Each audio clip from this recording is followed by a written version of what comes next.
que je vois personne n'être content. Vinicius qui lui-même, après avoir marqué son but, le but de la délivrance jusqu'à que celui-ci se fasse annuler, n'a pas du tout souri. Vous savez pourquoi? Parce qu'il s'est rendu compte de tout. Il s'est rendu compte du niveau stratosphérique qu'il est obligé d'atteindre, du match XXL qu'il est obligé de sortir, dépassant toutes les limites du monde pour marquer ne serait-ce qu'un but. Il s'est rendu compte qu'on s'est fait éliminer de la Ligue des Champions mercredi et que pourtant, rien n'avait changé dans notre jeu. Et que pourtant, c'est encore lui-même qui, après 27 000 supporters, ont voté pour qu'il parte cette saison. C'est lui qui vient encore tout faire. Hormis ce but de Valverde, on ne te mérite pas. Qui vient littéralement à la fin du match d'un angle fermé, envoyer ce boulet de canon qui vient offrir cette victoire au Real Madrid.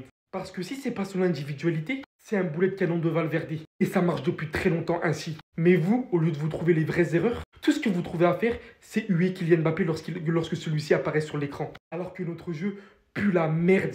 Vous avez essayé de le mettre fautif alors qu'il n'a rien à voir dans l'histoire. Que Carlo Ancelotti a dû transformer Bellingham en l'un des meilleurs buteurs d'une édition pour que celui-ci vienne mettre des buts clutch en fin de rencontre. Que ce mec la saison dernière, de par son individualité, s'est hissé au niveau ballon d'or. On avait Toni Kroos derrière, mais vous, ce que vous pensiez, c'est qu'on jouait bien. Alors que dans le fond, on joue comme ça depuis la dernière saison. On pue la merde et personne ne doit être content, personne ne doit être fier de cette victoire de... J'ai honte de ce club, j'ai honte de ce supporter. Cette saison, j'en peux plus. Nous étions à 5 petites minutes de confirmer cette Liga et d'avoir une avance de 6 points. Mais cet homme en a décidé autrement. L'un des sauveurs du Real a décidé de se réveiller en fin de match en envoyant un boulet de canon à la 92e, une superbe reprise. Sachant que mentalement ce match devenait compliqué, Bilbao a fait que défendre. Vinicius a même inscrit un top but. Franchement les gars, l'action elle était magnifique. Mais Hendrik fait action de jeu, but refusé. Et j'étais persuadé qu'ils allaient s'en sortir avec le match nul. C'est-à-dire 6 points d'avance pour le Barça. Après honnêtement, en début de match, on s'attendait tous pas à grand chose quand on a vu à quel point Bilbao a fait tourner. Mais s'il y a bien une chose qui est sûre, c'est qu'on le ressent dans le jeu. Cette compo est la meilleure pour le Real cette saison. Parce que même s'il n'y a eu qu'un but en fin de match, on a clairement vu que le Real jouait mieux contrairement à d'habitude. On a clairement vu que Vinicius était beaucoup plus à l'aise, beaucoup plus dangereux, beaucoup plus percutant et qu'il était intenable en 1 contre 1. Franchement les gars, moi je sais pas quoi vous dire, je suis dégoûté. Et tout ce qu'on va attendre, c'est leur échec au prochain match contre Getafe à l'extérieur. Ancelotti a eu chaud, mais moi ce qui m'intrigue encore plus, c'est les choix qu'il aura à faire durant le Classico si Mbappé est disponible. Enfin bref, sinon vous les gars, vous en pensez quoi? Ramenez sur ta personne, on s'ennuie. J'ai gâché ma soirée. J'ai passé 90 minutes devant ce match. 90 minutes d'attaque-défense. 90 minutes de Bilbao qui défend comme des nuls. Qui n'a pas d'initiative, qui attaque pas. Regardez juste les stats. 26% de possession de balle, un tir cadré. Bravo le Real. Bravo Madrid. Je vous assure que c'est les meilleurs qui ont gagné ce soir. C'est pas souvent le cas, mais le Real était tellement au-dessus. Et puis à la fin, qu'est-ce que tu veux faire? Tu peux pas te battre contre Mark Landers en fait. Là, vous voyez, là, c'est Valverde, là, le joueur penché dans cette position, qui met une reprise de volée extérieure qui finit littéralement en pleine lucarne. Et j'ai envie de vous dire, on a de la chance que le Real soit fait annuler un but pour une pointure. Non, honnêtement, habituellement, je viens, le Real, vous êtes nuls, il n'y a pas de football, tout ça. Mais aujourd'hui, il n'y aura rien de tout ça. C'est tout ça, c'est à cause de Bilbao. Le match, il n'était pas très intéressant à cause de Bilbao. Ils sont venus, il n'y avait pas les frères Williams, même si Iñaki est rentré plus tard. Et le foot, et j'allais dire le football proposé, mais ils n'ont rien proposé en football en fait. Mais je vous mens pas, je suis dégoûté. Hein. Le Real qui revient à 4 points. Je pensais que Bilbao allait le faire finalement. Parce que jusqu'à la 92e, il y avait 0-0. Je pensais qu'ils allaient réussir à tenir le point du nul. Et même ça, ils n'ont pas été foutus de le faire. Non, bravo Madrid. Bravo. La saison n'est pas finie.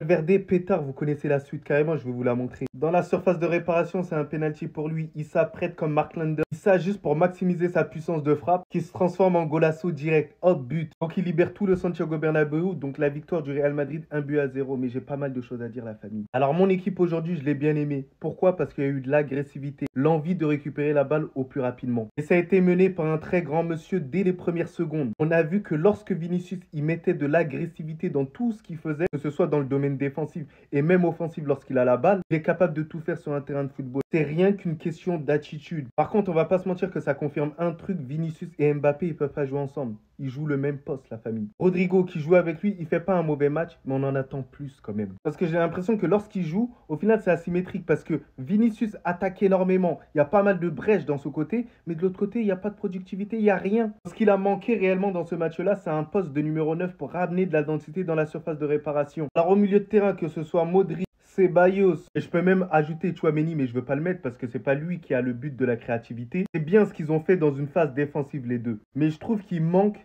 cet aspect créatif, pour faciliter encore plus les attaquants. C'est ça qui nous a manqué, c'est pour ça qu'on ne marque pas assez de buts. Parce que si vous regardez tout le match, on n'a pas beaucoup d'occasions, si ce n'est les exploits individuels de Vinicius. Et après, à ne pas oublier que par exemple, Ceballos, il revient de blessure, donc allons tranquillement. On peut se poser la question de est-ce que Camavinga, le meilleur pour lui, c'est d'être latéral gauche ou pas? Moi, je pense que maintenant, il est temps qu'il se positionne en tant que latéral gauche parce que c'est vrai qu'il y aura pas mal de concurrence au milieu de terrain. Et surtout, on va pas se mentir qu'il peut nous dépanner de ouf à ce poste-là. Valverde, il y en a plein qui ne seront pas d'accord avec moi, mais moi, jusqu'à la fin de la saison, il est temps de le mettre à ce poste-là. L'année prochaine, on verra. C'est quelqu'un qui est stable défensivement et offensivement, il peut apporter sa pierre à l'édifice, comme on l'a vu aujourd'hui. Mais sinon, en vrai, ça va toi? Montre combien, alhamdoulilah. Cette image, elle trompe pas. Elle dit tout. Ancelotti soulagé qui vient enlacer Valverde après le coup de sifflet final. Tout ça parce que Valverde ne sait que mettre des bangers. Mais quel but qui vient sauver le Real Madrid. Reprise de volée. Peut-être on est dans Olivier Tom, je sais pas.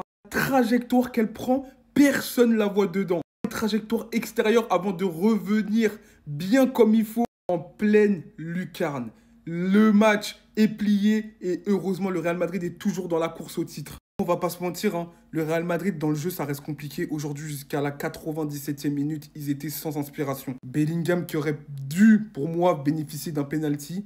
Voilà, il n'a pas été sifflé, justice a été rendue. Mais je parle d'un homme, d'un seul joueur qui est quand même franchement exceptionnel quand il est à ce niveau-là. Vinicius chaud. Je suis désolé, mais je pense que Vinicius et Mbappé ne sont pas compatibles, on l'a déjà dit. Soit il faut qu'ils parlent ensemble pour vraiment mettre les choses à plat et que vraiment chacun trouve sa place dans cette attaque du Real Madrid, soit ils vont continuer à se marcher sur les pieds et quand l'un ne va pas jouer, l'autre va briller et ainsi de suite. Aujourd'hui, s'il n'y a pas le hors-jeu de Hendrick, les gars, c'est Vinicius qu'on va féliciter. Qu'il a vraiment assuré le show sur ce but exceptionnel, frappe rasante au premier poteau comme il en a l'habitude. Ou encore sur cet extérieur du pied, exceptionnel aussi pour Bellingham qui n'a pas pu réussir à trouver le cadre sur sa tête. Mais les gars, en tout cas, c'était un match compliqué pour le Real Madrid. Encore une fois, les fulgurances de certains joueurs ont sauvé la peau d'Ancelotti.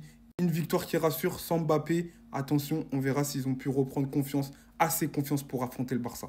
On était à ça de perdre la Liga. Mais non les Barcelonais, ça sera pas pour aujourd'hui. Ça sera pas pour aujourd'hui. Parce qu'on reste toujours là à vous coller. On va pas vous lâcher. Moi je vous le dis, on vous lâchera pas. Eh Valverde, merci. Merci pour tous tes bons bassos. Tes bons bassos magnifiques, plus beaux que les uns que les autres. Mais celui-là, si on va au bout et qu'on arrive à prendre la Liga, il aura une saveur incroyable. Non, parce qu'aujourd'hui, il faut être honnête, Bilbao ne méritait rien. Bilbao n'a pas vu le jour. 1,73 d'expected goals, 74% de possession, 22 tirs, 7 cadrés, contre 3 tirs, 1 cadré. On les a lavés. Et franchement, j'ai aimé le pressing, le contre-pressing. J'ai tout aimé dans cette deuxième mi-temps, surtout la deuxième. Tout ce que je retiens, c'est que les matchs à venir seront très compliqués, notamment Getafe pour la prochaine journée. Mais moi, tout ce que j'ai à dire maintenant, c'est rendez-vous le 26 pour la Copa del Rey et on espère un titre à la Madrid Inadamas. Aujourd'hui, j'ai compris que Valverde, c'est un vrai flemmard. Il n'a juste pas envie d'être meilleur buteur de Liga et s'il le veut, il le fait. Comment vous m'expliquez que le gars il a cette facilité d'allumer les cages? Le but qu'il vient de marquer là aujourd'hui, les amis, à la 93e minute en plus de ça, pour moi, ça vaut 3 buts. Parce que dans ce match-là, si le Real Madrid faisait un match nul ou perdait, c'était terminé la Liga. Il vient sauver le Real Madrid à la dernière minute, les amis, à la 93e minute. Il nous garde en vie, les amis, avec un bombasso comme il a l'habitude de le faire. Dites-vous que le gars, cette saison, il a 9 buts. Dans ces 9 buts-là, il n'y a pas un but où les gens n'ont pas attrapé leur tête comme ça. Pourquoi je vous ai toujours dit que ce gars-là, il a la phobie des vilains buts. Il est là que pour choquer. Je sais pas pourquoi, mais je sens que ce prochain Classico-là va être tendu. Parce que vu comment le Real Madrid s'accroche à cette Liga-là, les amis, on va pas rigoler avec le Barça le jour J. Ce qui est bien, c'est qu'eux aussi, de leur côté, ils galèrent. Donc là, on peut espérer un petit faux pas d'ici là. Sachant qu'hier, ils ont failli perdre, mais finalement, c'était fausse alerte. Cependant, faut pas oublier que le Real Madrid, on va jouer face à Getafe chez eux bientôt. Et Getafe, ça rigole pas, surtout là-bas. Par contre, malgré la victoire, on est tous d'accord pour dire que le match là n'était pas fameux, surtout la première mi-temps. La deuxième mi-temps, s'est réveillé un peu. Il y a eu beaucoup de joueurs qui sont passés à côté de leur match. Heureusement que Valverde est là pour nous sauver. Chapeau à cet homme-là qui a été le seul offensif du côté du Real Madrid aujourd'hui. Il a été laissé tomber en première mi-temps. Et ça, on en reparle juste après. Ouvrir le dossier du niveau de Vinicius quand Mbappé ne joue pas. Sans votre permission, je l'ouvre quand même, j'en ai rien à faire. À chaque fois qu'Mbappé ne joue pas, Vinicius est bizarrement exceptionnel. Est-ce que ça me choque? Non, pas du tout. C'est comme ça depuis 3 mois et depuis le début de saison. Mais là, depuis 2 mois, à chaque fois, regardez que Mbappé n'est pas là et remplaçant quoi. Bizarrement, Vinicius nous refait son show qu'il nous faisait la saison dernière et la saison d'avant. Et dire qu'il y a des Madrilènes, j'aurais honte à votre place, qui ont fait un sondage. Il y a un sondage qui a été fait sur les joueurs qui veulent le voir, qui veulent voir le plus partir du Real Madrid. Vinicius est en 5e position avec des mecs comme Vallejo, Vasquez et Alaba. Et vous n'avez pas honte, mais vous n'avez pas honte après tout ce qu'il a fait pour nous, après tout ce qu'il fait encore pour nous. Encore une fois, je vous le redis, le seul capable de nous sortir des prestations comme aujourd'hui Vinicius contre Bilbao, il n'y a que lui dans l'équipe qui est capable de faire ça. Quand Vinicius est comme ça, c'est le meilleur joueur du monde. Vous m'avez bien entendu, je n'ai pas peur de le dire. Ces extérieurs qui sont sublimes tout simplement. Il a dû passer quoi? 15 fois. Il a mangé la défense centrale de Bilbao. Prise à 2, prise à 3. Il passait quand même. Il marque un but. Refusé pour ça, pour ce hors-jeu d'Hendrick. Pour 3 cm. Son but était magnifique. Commencez à le respecter. Parce que oui, Vinicius est toujours le meilleur joueur du Real Madrid.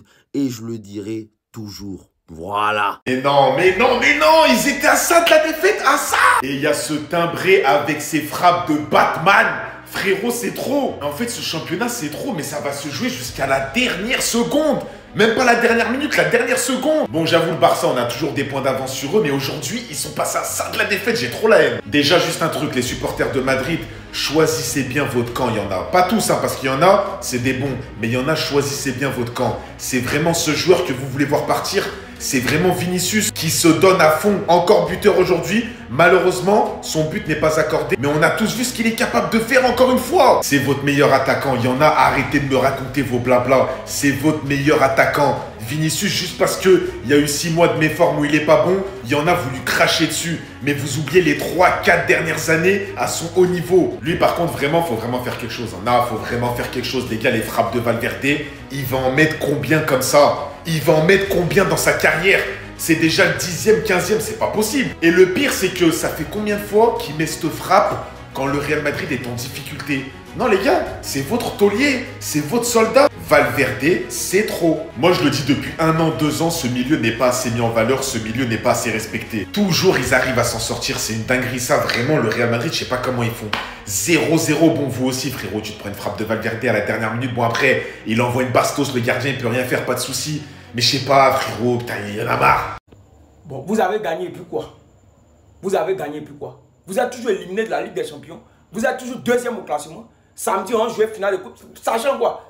Votre victoire d'aujourd'hui vous apporte quoi? Quand nous on a gagné hier, là, on garde toujours notre première place. On sera bientôt champion de la Liga. Bon, vous êtes toujours 2e. Et puis quoi? Sachant quoi? Sachant rien. Arsenal vous est éliminé. Vous êtes, et puis quoi? Il y a quoi? Vous n'avez pas pris Super Coupe d'Espagne. Il n'y a rien. Vous avez gagné et puis quoi? Un but minable. Il cherchait but comme ça. Sinon, ça là, c'est quoi? C'est pas Nico Williams était blessé. Sinon, si Nico Williams était là, vous pouvez gagner. C'est pas Nico est blessé. Sinon, si le petit Nico Williams était là, vous ne pouvez pas gagner. Mais en fait, la victoire change quoi? La victoire, c'est quoi? Vous êtes toujours éliminé de la Ligue des Champions. Vous êtes toujours 2e de Liga. Vous n'avez pas pris Super Coupe d'Espagne. Bon, c'est quoi? Vous êtes toujours à 4 points de nous. C'est tout. C'est tout. C'est une victoire inutile. C'est une victoire qui ne sert à rien. Ça ne sert pas. C'est 0. Voilà, c'est tout. Donc, vous gagnez ou vous ne gagnez pas. C'est fini. Vous ne gagnez plus quoi? On s'en fout de ça là. On s'en fout.